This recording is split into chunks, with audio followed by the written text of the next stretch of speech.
All right, y'all. We are live. We got news update with Iranian president. Um, our prime minister is on Fox News. Um, and you have to hear what he says, dude. Like it is crazy, crazy.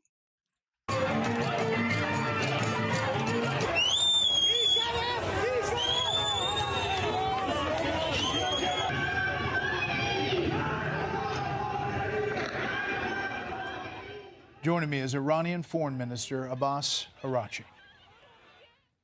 Mr. Foreign Minister, thank you for the time. I'd like to start about the situation on the ground. There are reports, sir, that anywhere from 2,500 to more than 12,000 protesters in various cities have been killed by the regime.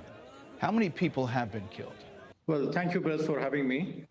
Demonstrations started on 28 December, yes, for the economic shortcomings, and for 10 days it was peaceful, and the government engaged with the protesters and with their leaders and tried to solve their problems. Yes, for 10 days it was peaceful, legal demonstrations and protests for economic shortcomings. But after that 10 days, for 3 days we had completely different story. A terrorist operation, when terrorist elements led from outside, entered these, protests and started to shoot, police forces, police officers, and security forces. And there were terrorist cells. They came in. They used Daesh-style terrorist, operations. They got police officers, burned them alive, they beheaded them, and they started shooting at police officers and also to the people. So as a result, for 3 days, we had, in fact, fighting against terrorists and not, with the protesters. It was completely a different story. The reason I have to explain, and this is important, why they started to shoot at people, for one reason, they wanted to increase the number of deaths. Why? Because President Trump has said that if there are killings, he would intervene. And they wanted to drag him into this conflict. And that was exactly an Israeli plot. They wanted to drag the President of the United States in this conflict. So they started to increase the number of deaths by killing ordinary people, by killing police officers, by starting a kind of, fighting inside the different cities. Mr. Foreign Minister, you're saying that these killings, these deaths are at the hands of foreign elements inside your country, not by the Iranian regime. That's not what we're being told when we get people to talk to us on the ground. The internet has been shut off, but occasionally turns back on, and we do hear from people on the ground who tell us various stories. Witnesses spoke of seeing snipers positioned on rooftops in downtown Tehran, firing into crowds of peaceful protests, turning abruptly into scenes of carnage, panic as bullets pierced through people's heads and torsos, sending bodies toppling to the ground, and an emergency room treating 19 gunshot patients in a single hour. The regime is on a killing spree, said one protester, and we've seen the video of body bags stacking up. You are saying that all of this is because you're not in control of your country and foreign elements are killing people inside your country? No, I'm telling you that it was a fighting between our security forces and terrorist elements who had a plan to create a big number of killings in order to provoke President Trump to enter into this conflict and start a new war against Iran. And that was exactly an Israeli plot.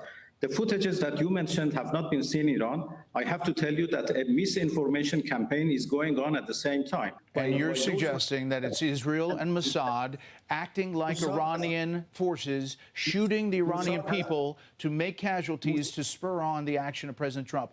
I'm just saying there's a lot of people that don't believe that, Mr. Foreign Minister. No, Mossad has already confessed that. They may be. Yeah, I don't care who confessed anything. That dude is straight up lying. Straight up lying. I've seen videos and footages for myself. That dude's straight up lying. They have snipers and everything else on top of rooftops shooting at crowds. They have gunmen in the street gunning people down at a gunpoint. Literally, they're putting them up against the walls and gunning them down and everything else, putting them in body bags and letting their families come and identify them. On the ground, sir, but as far as them killing hundreds and hundreds of people to make it look like you did, it does not appear in the video that we get out that this is a full level of calm. It appears that protests continue in a number of different cities. The exiled Iranian crown prince. See him smirking? Man, I wish I was there. Oh, I wish I was there beside him. That's crazy. Him smirking about that, killing women, children, and kids and stuff. That's crazy. Talking to people on the ground said this. About 12,000 plus. 12,000 plus. That's what we get so far. It might be more, but that's the minimum number that we know so far have been killed by the regime. This is not arrested. This is killed. We are talking about using military weapons, AK-47s, armored trucks to shoot to kill unarmed protesters. Their bodies are being picked up by bulldozers and they charge each family. You see that where it says witnesses report snipers firing into crowds? Yeah, I know. I've seen pictures of it. It's crazy. For the bullet to be able to just retrieve the remains. It's abhorrent what's happening. You're denying that that's happening, or you're saying it's Israel and Mossad? He's laughing about it. He's we are on the laughing ground in Iran. Those, claims are baseless.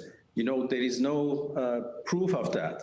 The number of deaths, although they tried hard to increase the number of deaths, are only hundreds. The exact figure would be announced very soon, perhaps tonight, by our authorities. So you're saying it's less than 1,000 people? No, hundreds of people. I certainly, deny the numbers and figures they have said. It is an exaggeration.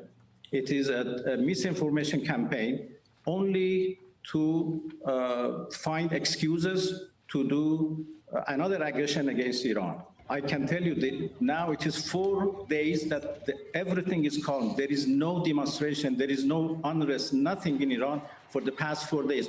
Yes, there has been millions of people today for funerals, and 2 days ago, a big rally in support of the government and of the system. So people are on the streets, but in support of the Islamic Republic. Wow, so that's not what we hear when we hear people on the definitely ground. not. I can refer you to the tweets and sayings and interviews by Israeli officials, American officials who have claimed themselves that Mossad agents are inside Iran, in the Iranian streets, in Tehran streets. Just look at the X, account of Mossad in Persia, who said that their agents are in Iran and that they are doing their job. Okay, I can't push back about where Mossad agents are or not. I can say, if anybody is taunting President Trump, it is the supreme leader who took to X and posted this, saying for days now, calling President Trump a tyrant who will be overthrown. Why, if you're saying the Israeli outside forces inside your country are doing this, why would the supreme leader himself take to X and taunt the President of the United States? Well, we were in the middle of a war started against us, and the rhetorics are quite normal in any war. We have many kind of threats by President Trump, by other American officials, by Europeans who are talking about Iranian, things in Iran. So we consider these 3 days, 8 January to 10, which we faced with a vast terrorism operation as the continuation of 12-day war that were imposed on us by Israelis and Americans. So the 13th day of war was 8 January. That was the continuation of the war. So we were in the middle of the war. And now, after 3 days of terrorist operation, now there is a calm. We are in full control. And let's, hope that wisdom would prevail and we don't go for a high level of tension, which could be disastrous for everybody. Are you moving forward with hangings of some of the protesters, or at least one of the protesters? No, I haven't heard about that, and there is no any hanging today or tomorrow or whatever. That's Friday? You know, I can tell you, I'm confident about that. There is no plan for hanging at all. Okay, well, you've heard the president's talk, President Trump, and you've heard his concern about crossing this red line, and you've heard him shut off communications with you because he's seen what he's seen and heard what he's heard on the ground. In fact, he was asked about this possible hanging and what the death he's seeing. If they hang him, you're going to see some things that I don't know what where you come from and what your thought process is, but you'll perhaps be very happy. What do you mean by that? We will take very strong action. If they want to have protests, that's one thing. When they start killing thousands of people, and now you're telling me about hanging, we'll see how that works out for them. It's not going to work out good. How do you read the president's comments over the past few days? Well, first of all, hanging is out of the question, as I said. This is another piece of misinformation campaign that they have started to provoke President Trump and to drag him into this this question, and which could have disastrous consequences.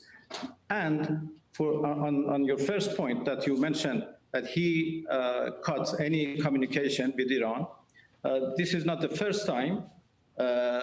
You remember that we were negotiating in June when they decided to attack us. We were in the middle of negotiations. We had 5 rounds of negotiations between me and Steve Witkoff, and we had already fixed the 6th round for 15 June when in 2 days before that they attacked us. Because you came on this show and you said you were never going to reduce legitimate enrichment. You were never going to drop it down. You also talked about continuing a ballistic missile program. Is that continuing today? That's why the president said he was moving forward on the nuclear program that was expanding. No, both enrichment and our defense capabilities are our legitimate rights. No, as a full and committed member of NPT, we have every right to do enrichment for peaceful purposes. And you cannot tell another country that you shouldn't exercise your right, otherwise you will be attacked. Yeah, but Mr. Foreign Minister, we talked about this. We talked about this months ago. Are you open to direct talks with the Trump administration to try to find a solution that could de-escalate heightened regional tension after all that's happened?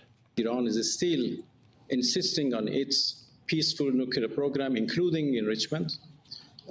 But our position has not changed. We are still, committed not to go for nuclear weapons, but we are not ready to give up our legitimate right for peaceful use of nuclear technology, including enrichment. Legitimate peaceful purposes. Legitimate peaceful purposes for a nuclear program usually are not buried a mile down deep. And that is where the concern was. President Trump proved to be against diplomacy when he attacked us in June, and when now he decided to cut any communication.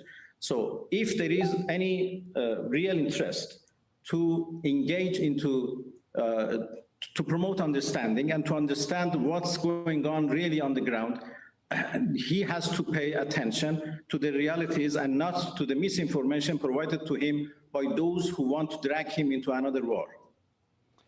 Again, I go back to the Supreme Leader, who does not sound like he's anxious to sit down in talks with President Trump as a country, as he's taunting him, calling him a tyrant who will be overthrown. How do you do that and think that President Trump is going to take that as, oh, yes, I should get to the table? No, come on. We have engaged into negotiation with the U.S. several times with the permission of the Supreme Leader. Why you say that? Well, just negotiated.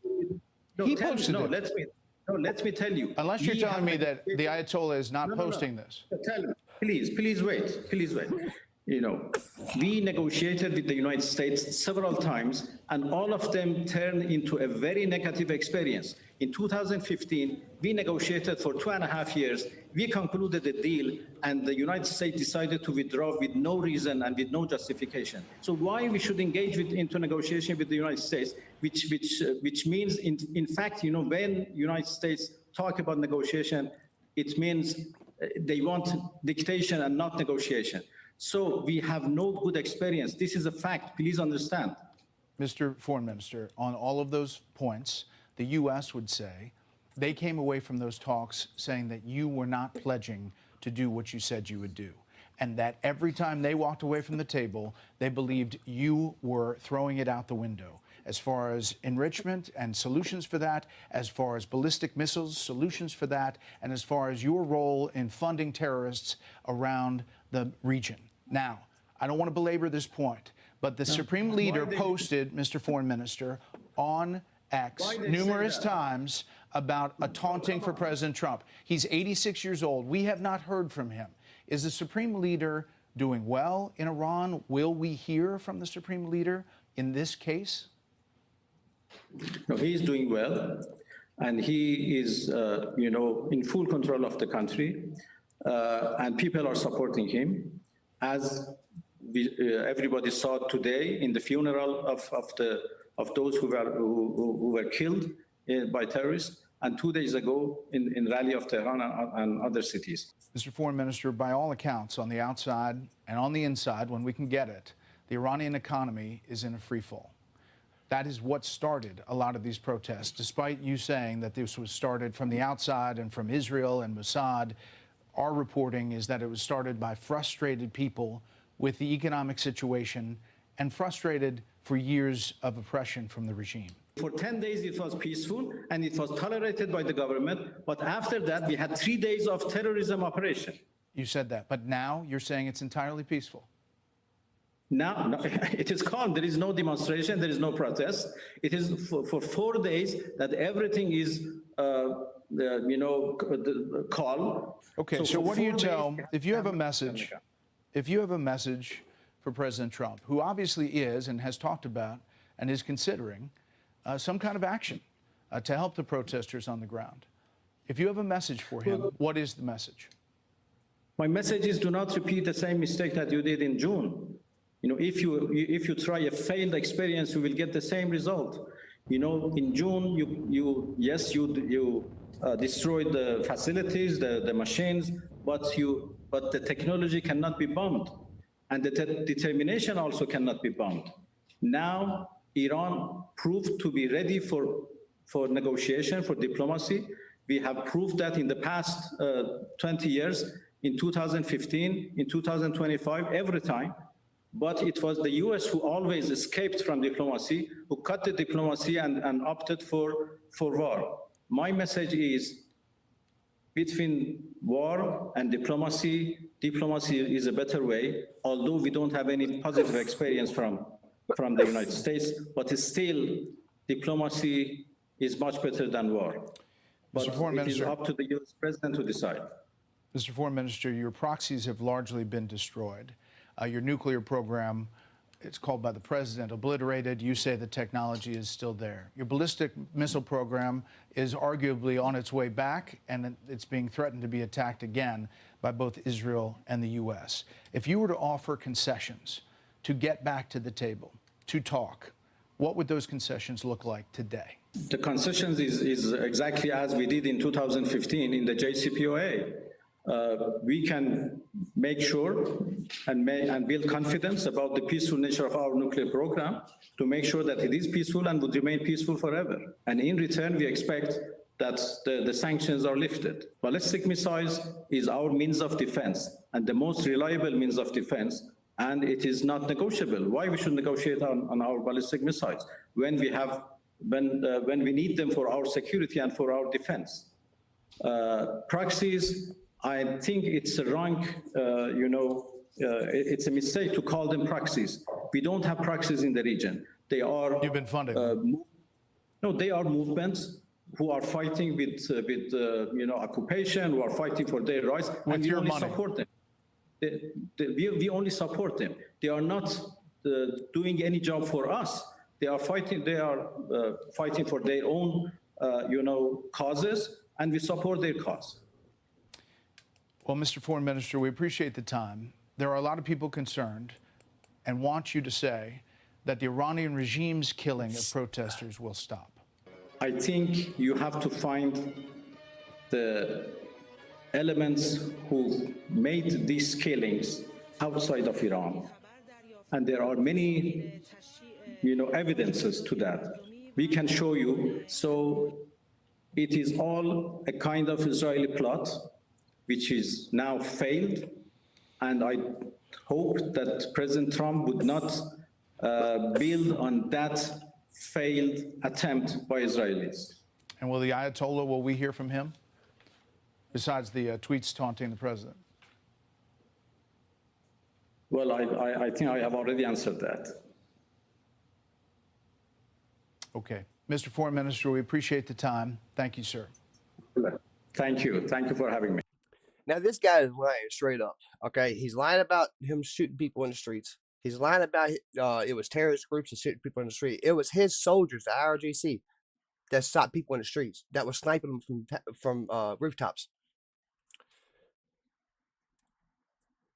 See, people like this is sickening, man.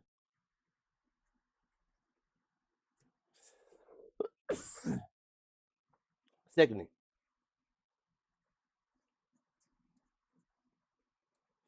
But, I mean, we'll see. Hey, Sean Hannity here. Hey, click here to subscribe to Fox News YouTube page and catch our hottest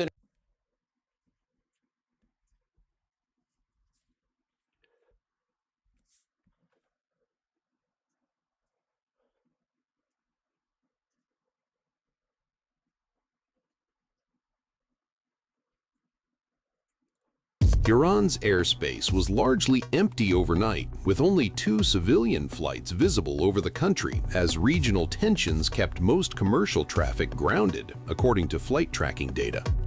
The only aircraft observed were operated by Mahan Air, an Iranian carrier designated by the United States for allegedly transporting arms, equipment, and funds on behalf of Iran's Islamic Revolutionary Guard Corps.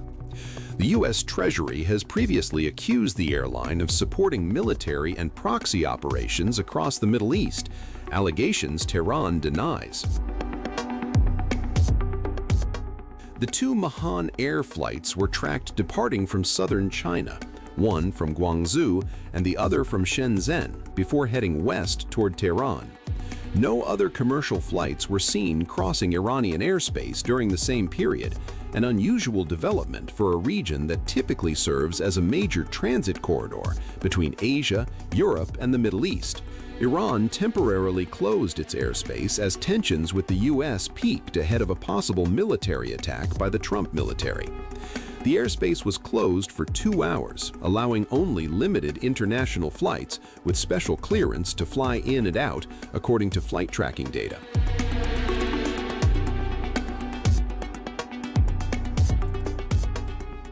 Airlines routinely avoid conflict zones due to safety concerns, higher insurance costs, and the risk of airspace closures. Iran has faced repeated disruptions to aviation in recent years amid sanctions, military confrontations, and heightened security alerts. Neither Mahan Air nor Iranian aviation authorities immediately responded to requests for comment on the flights. Chinese aviation authorities also did not comment on the departures. China has played a quiet but consequential role in helping Iran rebuild its ballistic missile program last October, according to U.S. and European intelligence cited by CNN. Iran resumed missile-related activity despite UN sanctions that bar work on nuclear-capable ballistic missiles and prohibit member states from supplying materials linked to delivery systems. European intelligence agencies said multiple shipments of sodium perchlorate, a key precursor for solid missile propellant, were sent from China to Iran. The total volume was estimated at about 2,000 tons. So, let's see if we can find it. Breaking news. Some military personnel stationed at bases in the Middle East have been told to leave. That confirmed to Fox News by a U.S. official. President Trump, as we know, is weighing his response to Iran's deadly crackdown on protesters, killing his own citizens with military weaponry. A Let's new go, bombshell Trump. report revealing the staggering scope of the violence. It says Iran has murdered between 12,000 and 20,000 people That's since the insane. beginning of the citizen revolt That's about insane, 2 weeks dude. ago. An official count from a U.S.-based human rights group puts the count closer to 2,600, but still staggering. That's a big gap. That's why you need that news from on the ground. I'm Harris Faulkner. You are in the Faulkner Focus. The Islamic regime of Iran has also cut off public internet access. They did that days ago. And it's trying to stop the world from seeing in now the gruesome human rights crimes. But it's also keeping people from crying for help to people around the world.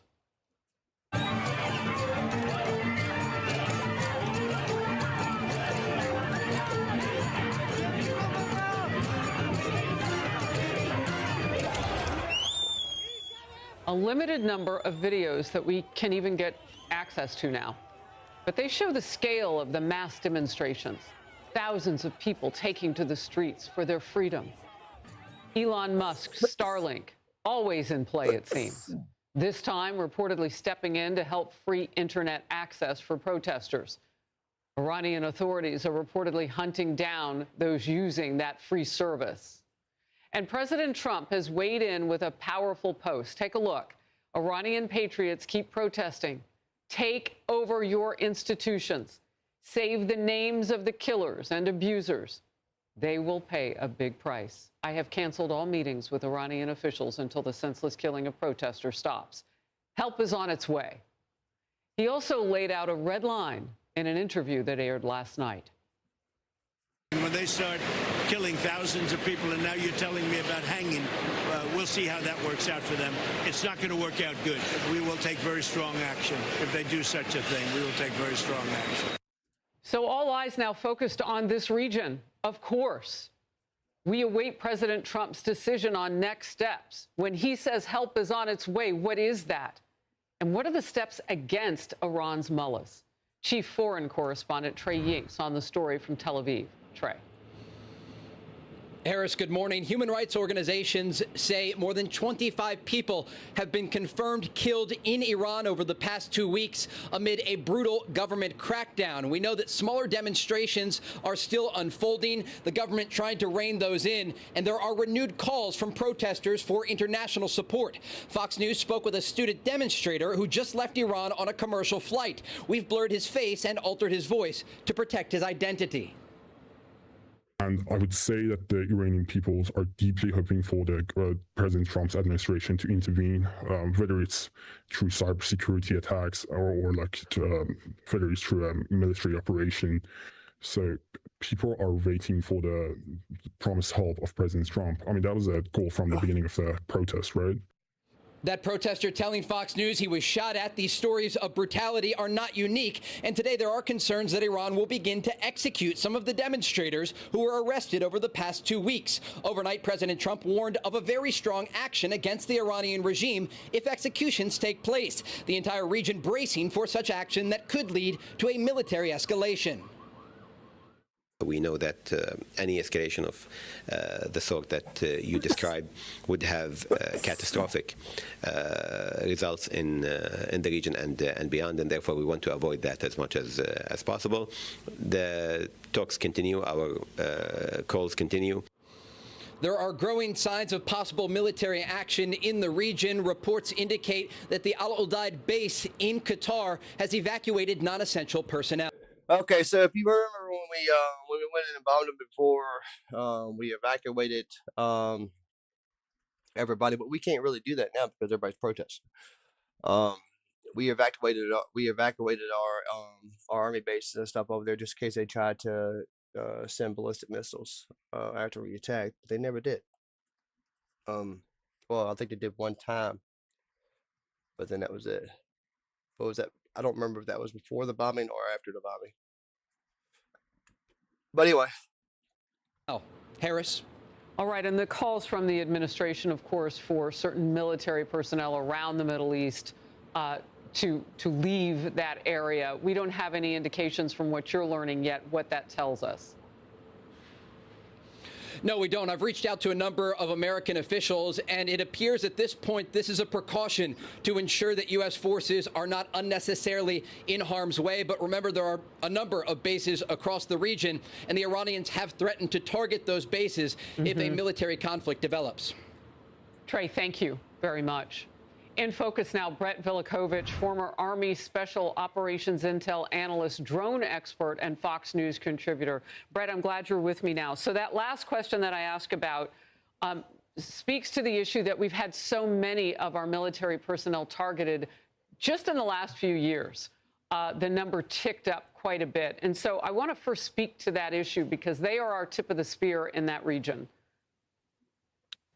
Right. Well, Harris, I mean, let me just say the numbers coming out of Iran are staggering. They're morally heartbreaking. I mean, the scale at which protesters are dying, if even a fraction of the reported 12,000 killed is accurate, this is no longer a protest crackdown. This is a massacre. This is a mass slaughter carried out by a regime that has completely forfeited any claim to legitimacy. This is Tiananmen Square on steroids, and it's happening in real time. And our soldiers in the region will be affected by this in the long run. I mean, right now, though, the Iranian people deserve our support more than ever. When a government has to beat, jail, murder, silence its own citizens just to stay in power, it's already lost its legitimacy. There's no going back at this point. But here's the key point. The Iranian people aren't chanting death to America. They're chanting against their own rulers. They're telling the world they want freedom, not clerics with guns, and that matters. And even when kids are willing to face bullets for freedom, the moral line is clear. We need to help them. The United States, the beacon of freedom in the world, we should never sit back and be neutral between a totalitarian regime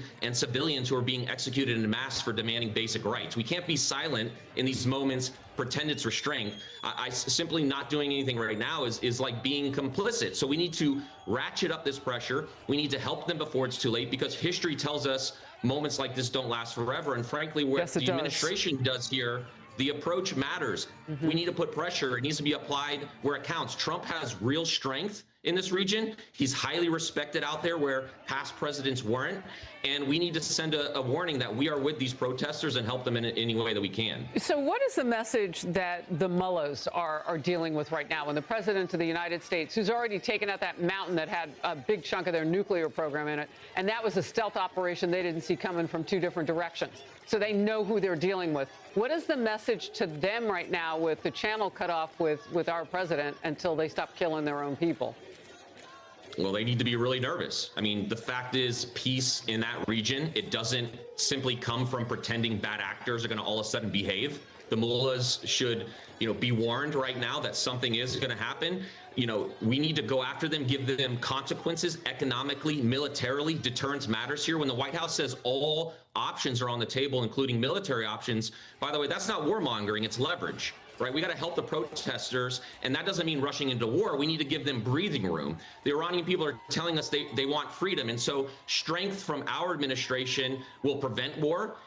Weakness, frankly, invites it. The Iranian mullahs, they like to escalate when they see this weakness, and we're not going to just deter Iran from, press conferences. You got to remember, their nuclear program, frankly, when we went after them before, they didn't slow it down because of polite requests. It was slowed down because President Trump, this administration acted if red lines are crossed. It was stopped by force. That credibility protects American troops. It protects Israel, protects global energy markets. Weakness invites chaos, strength prevents it.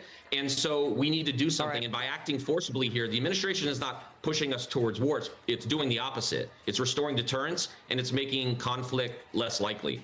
Look, this has been a voice that has popped up a few times here recently, and I want to bring it into our conversation now. Former United Nations Ambassador Nikki Haley posting this.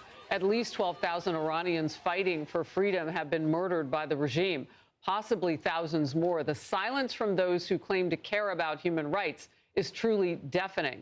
Fox interviewed an Iranian-American protester this week. He is one of many calling out the left for their silence after massive rallies and full-throated support for Palestinians in Gaza. Watch this. I used to be a Democrat. I stood by you guys because you promised us liberty, justice, diversity. This is not diversity. Your silence is complicit. Democrats, wake the damn up. This is not okay. Iranian people right now, they're in prison. They're in prison. They're in complete digital blackout. How can you be silent? We could see a tip that no one saw coming. And this is political. We know the president of the United States is going to do exactly what you said. He's going to do what he knows is best in this situation. And he's not going to listen to all of the for comfort, political comfort Democrats on the other side who can't see straight on an issue because of the people in the, in their camp, far left. But my question comes to what happens if the left loses the street on this one? I mean, all those people that the left pretended to like and to want to help, they didn't send any food to the Palestinians, and they're not trying to help the Iranians now. Paris, we already saw what happens when American leaders bet on the regime instead of the Iranian people. All right. That's what the left did before. No more pallets of cash, no more photo ops. It just leads to more bloodshed. And this is a defining moment. The Iranian regime is choosing executions over reform. They're choosing bullets over dialogue. And so as the United States, we need to be crystal clear. We stand with the Iranian people, not their executioners. And the administration, if we want leverage, frankly, I think we need a more aggressive approach. If we're going to go in and do something militarily, we should definitely focus on the revenue streams of this regime. We could focus on striking IRGC-controlled offshore export infrastructure, for instance. The regime survives off of this offshore oil cash flow. You disrupt that and everything changes. That's real deterrence. That's what helps the Iranian people. And that's what stops the mullahs and gets their money to dry up. Real quickly, you mentioned oil, Venezuela in play here. A lot of people, Madison Ring, tenacious going for covers here. Oil, that heavy crude coming out of Venezuela, and who's got 30 to 50 million barrels now? Trump and the United States. Your last quick thought. Well, I hope the Iranian leaders are seeing what we did in Venezuela, because that may be in the cards here if they don't shape up. Wow, that would be a big operation, a big movement. But we've seen many of them already in this just nearly year-old presidency, second term. Brett Velikovich, always great to have you on the program. Thank you. Thanks, Harris. Hey everyone, I'm Emily Campagno. Catch me and my co-hosts Harris Faulkner and Kayleigh McEnany on Outnumbered every weekday at 12 p.m. Eastern, or set your DVR. Also, don't forget to subscribe to the Fox News YouTube page for daily highlights. We have breaking news out of Iran. We're learning the country has issued a notice that the airspace in Tehran is now closed to most flights.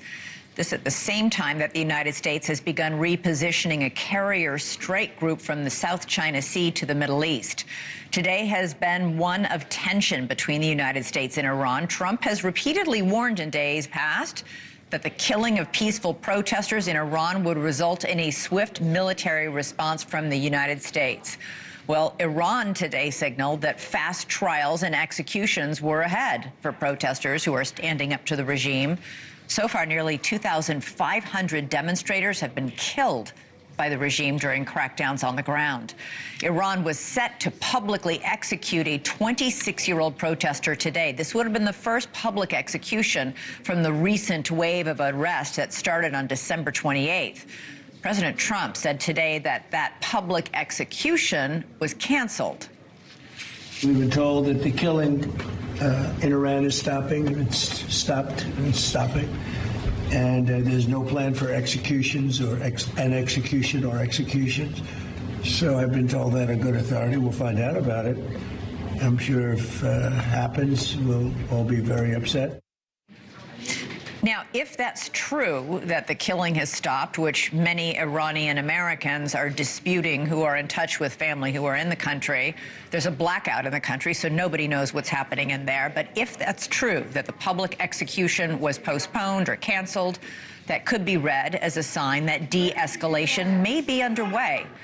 On the other hand, in an ominous sign that military operations could soon take place, News Nation has confirmed that the U.S. is beginning to evacuate personnel from bases in the Middle East, fearing retribution on American soldiers if President Trump does order strikes. We know he's done it before to take out the regime's nuclear program. The question now, will the regime itself now be a target? Joining us now from D.C., News Nation White House correspondent Kelly Meyer. Kelly, what can you tell us, first of all, about this movement of the military assets, how soon that carrier group will get to the Middle East? Yeah, News Nation breaking that news tonight. A source familiar telling me that they are moving the USS Abraham Lincoln and her 3 guided missiles. This will be the strike carrier group over to the Middle East, to the CENTCOM area of responsibility, as they call it. That is in the Middle East region. So that will take, they say, about a week or so to complete.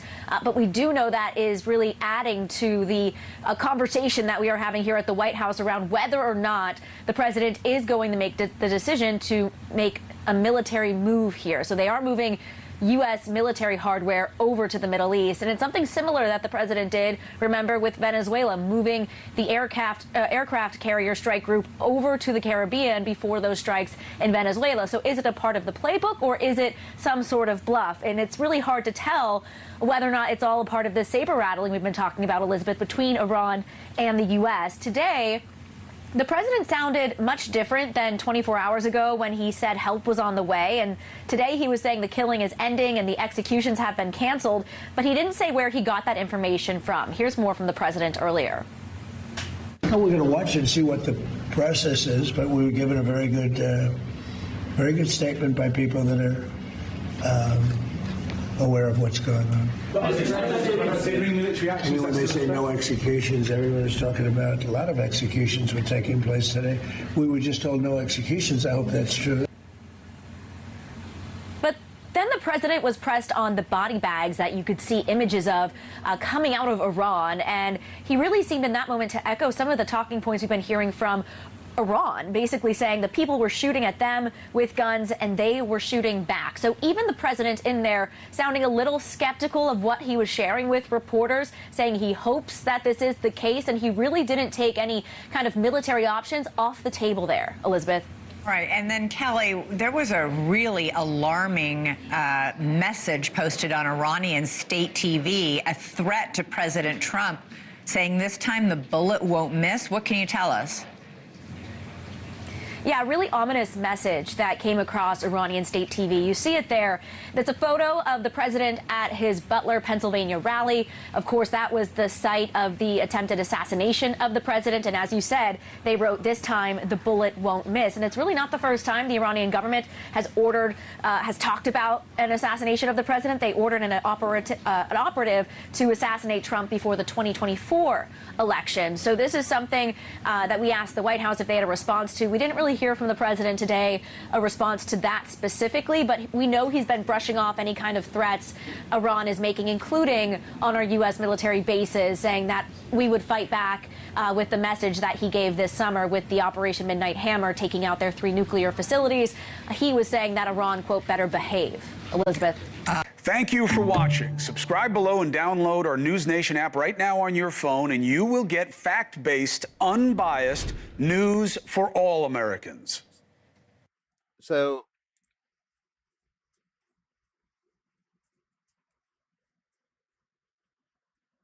yeah, that's what we got so far about what's going on in Iran. Hopefully we get some people over there soon and get them some help. We got a strike group on the way there. So hopefully it won't be much longer, and they'll be going in and actually giving a hand, I hope.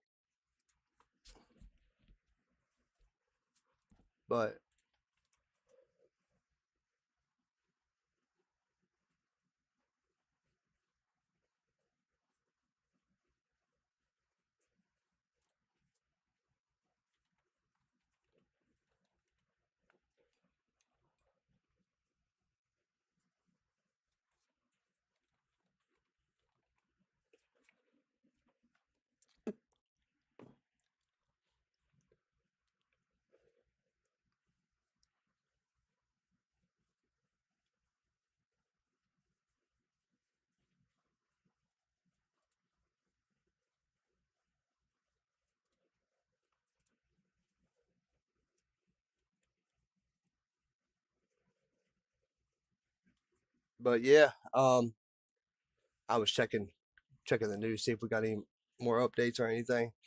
But yeah, that's seems like that's all we got for now. I am going to keep on touch what's going on with this. and I will keep y'all up to date. We are going to be doing a scheduled set here soon, so I'll be posting when we're going to be doing that and what times it's going to be. That way we actually get a more persistent follower base. But anyways, hopefully y'all, this is new subscribers watching. If it is, go ahead and drop that follow button or subscription button and smack that like button. If y'all, the old subscribers, I was in the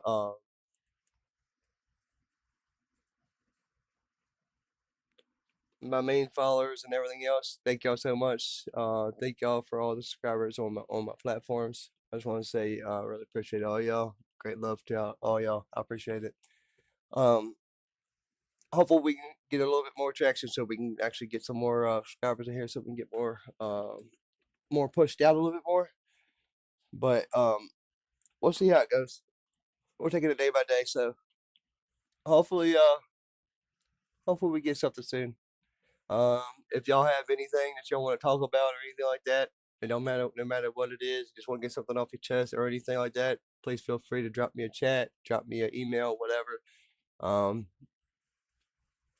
I will be putting my Facebook on my YouTube channel, so if anybody just wants to talk or anything about anything, it don't matter what it is, please feel free to drop me a chat. I'll try to give you some advice if I got it. If not, I'll try to steer you in the right direction. If not, we can just sit there and talk. It don't matter what it is. If y'all have any problems in your life, don't think that you're alone. That you can always you always have somebody there to talk to. All right, but until then, I'll see y'all later on. I'm gonna go do some more research about what's going on with this Iranian situation. If we invade, get boots on the ground, or bomb or anything, I'll be back on live so y'all can see. But yeah, until then, I hope y'all have a wonderful and blessed night. Thank y'all so much, and God bless our troops.